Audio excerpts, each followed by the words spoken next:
इस वक्त मौजूद हैं देओसाई सोशल लेक पर। रात हमने यहाँ पर गुजारी, जो कि मैंने पिछले व्लॉग में आपको सारा नज़ारा करवा दिया है। रात का भी नज़ारा करवाया, दिन का भी नज़ारा करवाया। इसके साथ साथ मैंने आपको ये भी दिखाया कि सोशल लेक कैसी है, दिन टाइम और रात टाइम कैसी है। बहुत ही खूबसूरत व्यू था जो मैंने आपको रात को दिखाया। और आज हमारा अगला सफ़र काला पानी से होते हुए बड़ा पानी, और बड़ा पानी से हम स्कर्दू में उतरेंगे। आप हमारे साथ रहिएगा, हम इंशाल्लाह आपको सारी डिटेल के साथ वीडियोस भी दिखाएंगे और एंजॉय भी करवाएंगे। रात को मुख्तलिफ जानवरों की खौफनाक आवाज़ें भी आती रही, लेकिन हम आंखें बंद करके सोए रहे। किसी में इतनी हिम्मत नहीं थी कि वो बाहर निकल कर जाकर देख सके किस जानवर की आवाज़ है। आने से पहले तो हम सोच रहे थे हम वहाँ जाके भूरे रंग के रीछ देखेंगे और जानवर देखेंगे और रात को एंजॉय करेंगे, लेकिन बाहर निकला नहीं जाता। रात काफ़ी ठंडी थी, ठंडी ठंडी तेज़ हवा चल रही थी, इसलिए हमने कैंपिंग अपनी खुद नहीं की। हमने लोकल कैंपिंग की है, लोकल लोगों का कैंप लिया है जो देओसाई में सोशल लेक पर मौजूद थे। जिस तरह के मैंने आपको पहले भी बताया कि देओसाई में दो रास्ते आते हैं, एक स्कर्दू वाली साइड से आता है और एक दूसरी चिलम वाली साइड यानी कि स्टोर वाली साइड से आता है। हम तो स्टोर वाली साइड से आए थे, हमने स्कर्दू में उतरना था। देओसाई नेशनल पार्क सतह समुंदर से 13,500 फीट की ऊंचाई पर वाक़ है और पार्क 3,000 मुरबा किलोमीटर में फैला हुआ है, यानी कि बहुत बड़ा पार्क है। दुनिया का दूसरा बड़ा ऊंचाई पर पार्क है। नवंबर से मई तक यहाँ पर बर्फ़ ही रहती है, यानी कि बर्फ़ से ढका रहता है, बंद रहता है यहाँ पर। यहाँ के मौसम बहार में बहुत ज़्यादा ख़ास किस्म के फूल होते हैं, कई किस्म की तितलियाँ होती हैं। इसके साथ साथ यहाँ पर बहुत सी जड़ी बूटियाँ भी होती हैं और जानवर भी होते हैं, जिनकी वजह से ये बहुत ज़्यादा मुनफरिद नज़ारा पेश करता है और बहुत ही खूबसूरती होती है। लेकिन उस मौसम में आया नहीं जाता, इसलिए हम इस मौसम में हैं। और इसको देओसाई क्यों कहते हैं आज मैं आपको ये भी साथ बता देता हूँ। देओ का मतलब जिन है और साई का मतलब ज़मीन है, और इसको जिन्नों की ज़मीन कहा जाता है। और इसके अंदर पता नहीं अब क्या हकीकत, और ये लफ्ज़ गिलगित की ज़ुबान का लफ्ज़ है, जिसको बाद में देओसाई के नाम से जाना जाता है। उर्दू में देओसाई लिखा जाता है और इंग्लिश में भी देओसाई लिखा जाता है। अच्छा, मज़े की बात यह है कि जब यहाँ पर बर्फ़ पड़ती है, बहुत ही ज़्यादा पड़ती है, यानी कि 30 फीट तक यहाँ पर बर्फ़ पड़ती है। और इसका यहाँ के लोगों का कहना है कि यहाँ पर जब बर्फ़ पड़ती है तो यहाँ पर ऊपर से पाक फौज के हेलीकॉप्टर भी गुजरना बहुत ज़्यादा मुश्किल हो जाते हैं, वो भी नहीं यहाँ से गुजरते। यही वजह है कि जब बर्फ़ पिघलती है तो दरिया सिंध का कुल पानी का 5वां हिस्सा यहाँ से निकलता है, यानी कि पानी बहुत ज़्यादा पिघलता है इनसे। और इन पानियों को महफूज करने के लिए सतपारा झील भी बनाई हुई है, जिसके बारे में मैंने आपको पहले भी बताया कि ये इसको सतपारा क्यों कहते हैं, और छोटे मिनी व्लॉग में मैंने आपको बताया था। तो ये इंशाल्लाह लॉन्ग व्लॉग भी इसके ऊपर सतपारा के ऊपर बनाएंगे। तकरीबन 1 घंटे की मुसाफत के बाद हम काला पानी के मुकाम पर पहुंच चुके थे। यहाँ पर जाकर हमने अपनी बाइक्स को पार्क लगाया और अपने सामान को महफूज किया और बैग को उतार लिया। जो बैग ऊपर लगा हुआ था जिसमें मोबाइल वगैरह, यानी कि जो टैंक के ऊपर बैग लगता है, वो उतार लिया, ताकि हम वहाँ जाकर व्यू देखें और पीछे से कोई नुकसान ना हो जाए, हमारा व्यू ना देखा जाए। वहाँ पर एक बात मैंने जाकर देखी कि मुझे ये था कि यहाँ पर पानी काला होगा, लेकिन जब पहुँचकर देखा तो पानी काला नहीं था। पानी के नीचे काले पत्थर थे, जिसकी वजह से इसको काला पानी के नाम से जाना जाता है।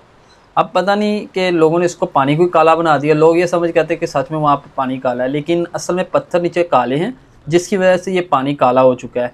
और यहाँ पर भी बेस कैंप था, यहाँ पर भी कैंपिंग की जाती है, लेकिन मेरे ख्याल में सबसे बेहतरीन कैंपिंग हमारी वहाँ पर ही हुई है। अब हम कैंप यहाँ पर नहीं लेंगे, और अगर आप में से भी कोई कैंपिंग करना चाहे तो वो वहाँ जाकर करे, सोशल लेक पर। यहाँ पर ना करे, यहाँ पर इतना मज़ा नहीं, वहाँ पर ज़्यादा मज़ा आता है।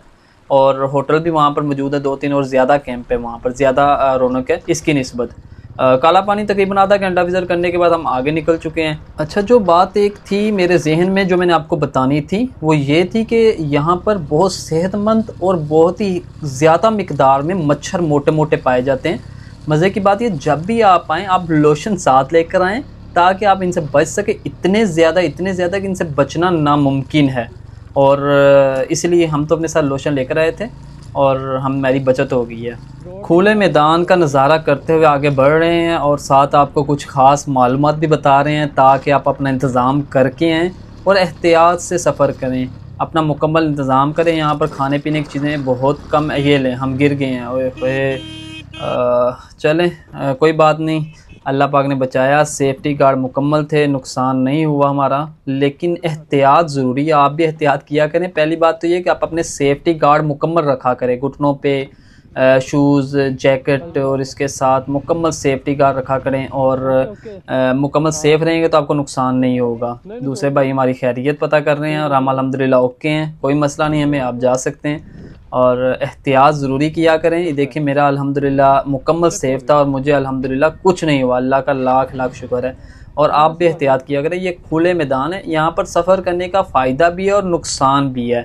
फ़ायदा तो ये है कि यहाँ पर खुले मैदान है और यहाँ पर खाई नहीं है और डर नहीं है कि कहीं गिर जाएंगे, ये वो कहीं ख़तरनाक एक्सीडेंट नहीं हो सकता।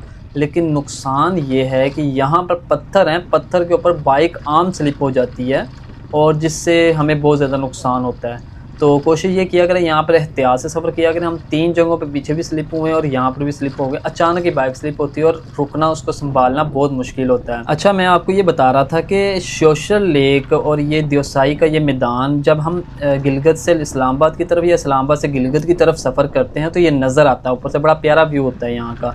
वो अगर आप सफ़र करें तो आप लाजमी नीचे देखिएगा।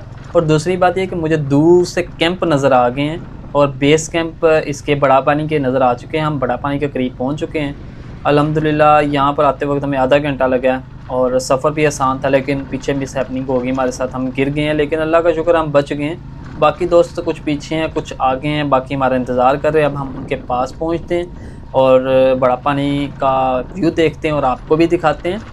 और ये बड़ा पानी पता नहीं इसको क्यों कहते हैं, ये नहीं हमें पता। अगर आप में से किसी को पता हो कि बड़ा पानी इसको क्यों कहते हैं, क्योंकि काला पानी की तो समझ आ गई कि वहाँ उसके नीचे काले पत्थर हैं जिनसे वजह इसको काला पानी कहा जाता है, और बड़ा पानी की मुझे समझ नहीं आई, ये मुझे आप लाजमी बताइएगा। मज़े की बात यह कि मैं खुद हर्बलिस्ट हूँ, मैं यहाँ पर आया हूँ, मैं मुख्तलिफ़ जड़ी बूटियों को देख रहा हूँ ताकि उनकी पहचान की जाए, फ़ायदे देखे जाएँ। लेकिन मुझे कोई ख़ास मिली नहीं क्योंकि हम रोड के ऊपर ही थे, आगे पीछे ऊपर जाने से नज़र आती है। कोई मकामी साथ हो तो फ़ायदा होता है। हम अपने मुकाम पर पहुंच चुके हैं। यहाँ पर खड़े होकर हम बेस कैंप में दूसरे दोस्तों का इंतज़ार करेंगे कि वो आएँ और हम बड़ा पानी की तरफ निकलें। और जैसे ही वो आएँ हम आगे बड़ा पानी की तरफ निकल पड़ें। और बड़ा पानी का पुल है वो हमें नज़र आ चुका है। वहाँ पर भी 1-2 कैंप लगे हुए हैं, लेकिन वहाँ पर कैंपिंग करने नहीं देते। हम वहाँ जाकर आपको व्यू दिखाते हैं। मैंने जो मुकामी लोगों से मालूमात ली है बड़ा पानी के मुतल्लिक, वो ये है कि ये देवसाई का सबसे बड़ा पानी है, यानी कि सबसे बड़ा दरिया है, जिसकी वजह से इसको बड़ा पानी कहा जाता है। अल्हम्दुलिल्लाह हम उस पुल के ऊपर पहुंच चुके हैं जो बड़ा पानी के ऊपर से गुज़रता है और ये पक्का पुल है, यहाँ से जीपें वगैरह गुज़र जाती हैं। इसके साथ ही एक देवसाई का वाहिद पुल है जो एक ही पुल है, और ये पुल लोहे की तारों और लकड़ी के तख्तों से बना हुआ है। हर साल यहाँ पर बर्फ़बारी के दौरान ये टूट जाता है, इसको फिर नया बनाया जाता है, दोबारा नए साल पर इसको दोबारा बनाया जाता है जब बर्फ़बारी ख़त्म होती है। पुल अबूर करते ही एक बोर्ड नज़र आता है जिस पर लिखा होता है हिमालयन वाइल्ड लाइफ प्रोजेक्ट, यहाँ पर जाना ममनू है, ममनुआ इलाका है। यहाँ पर बुरे रीछों पर तहकीक की जा रही है और साथ ही कैंप लगे हैं। वहाँ पर भी गए, वाइल्ड लाइफ के कैंप लगे हैं, नुमाइंदे बैठे हुए हैं, उनसे जाके हमने मालूमात ली है जंगली हयात के बारे में, कौन कौन से जानवर यहाँ पर मौजूद हैं, क्या सीन है क्या नहीं है। साथ ही हमने बाइक को पार्क किया ताकि हम भी लोहे वाले पुल पर जाकर देखें कि लोहे वाले पुल पे क्या ऐसा कि लोग इतने डर डर के चल रहे हैं। और वो नहर वाले पुल का तो सुना था कि सानू नहर वाले पुल ते बुला के कितने खुद रह गए हैं।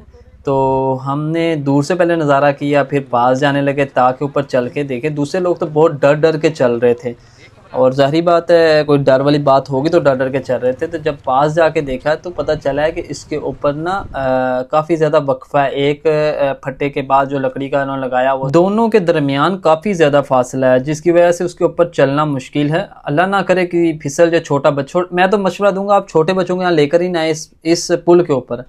उसकी वजह यह है कि यहाँ पर अल्लाह ना करे किसी का पाँव फिसले और डायरेक्ट नीचे पानी में जाओ। इतना ठंडा ठंडा पानी है और इतने ठंडे पानी में बंदा तो 2 मिनट भी नहीं रह सकता, पाँव जम जाते हैं, जिस्म जम जाता है। तो कोशिश ये किया करें कि बच्चों को इस पुल के ऊपर ना लेकर आएं। इस पुल के ऊपर हम जा रहे हैं। नीचे जब देखते हैं ना, ज़्यादा देर नीचे देखते हैं तो ऐसे लगता है जिस तरह पानी खड़ा हुआ और हम आगे चल रहे हैं, यानी कि पानी की मुखालिफ सिमत पर चल रहे हैं। और ये बहुत प्यारा नज़ारा होता है, नीले रंग का पानी, साफ़, नीचे पत्थर नज़र आ रहे हैं और कहीं कहीं मछलियाँ भी जाती हुई नज़र आ रही हैं। ये बहुत ही प्यारा नज़ारा है बड़े पानी का। ये अगर आप देवसाई में तो यहाँ पर कम से कम आधा घंटा लाजमी रुकें, ये भी व्यू देखें। अगर आए जो हैं आप तो व्यू लाजमी देख के जाएँ। हम सब दोस्तों ने 1 घंटा यहाँ पर काफ़ी ज़्यादा पिक्चर्स और वीडियोज़ बना ली। अब हमारा इरादा है कि हम अगला सफ़र शुरू करें और हमारा सफ़र अब अगला देवसाई से होते हुए हम स्कर्दू में उतरेंगे और नाइट वहाँ गुजारेंगे। वो हम आपको दिखाएंगे अगले व्लॉग में। मिलते हैं एक नए व्लॉग के साथ। अल्लाह हाफिज़।